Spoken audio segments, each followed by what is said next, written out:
महाराष्ट्र हे आता भगतसिंग बागेच्या कापड मार्ग हाऊसिंग सोसायटीच्या शेजारी आहे.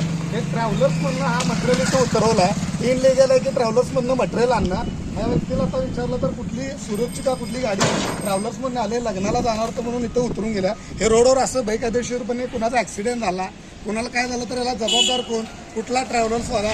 तर मी वाहतूक शाखा आणि RTO यांना विनंती करतोय की पहिला सगळ्यात ज्या ट्रॅव्हलर्समधनं माल नेला जातोय तिथं प्रवासी वाहतूक असताना माल घेऊन जातात आणि अशा पद्धतीने यांचं चुकीच्या पद्धत आलं. हे जो टेम्पोला हे सुद्धा याच्याकडनं सगळी माहिती घ्या आणि यांच्यावर कारवाई करा. आणि जे इथं माल टाकून गेला त्या ट्रॅव्हलर्सवाला जे संबंधित मालक आहे त्यांच्यावर सुद्धा कारवाई करा, अन्यथा आम्हाला उग्र पद्धतीचे आंदोलनं करावं लागतील.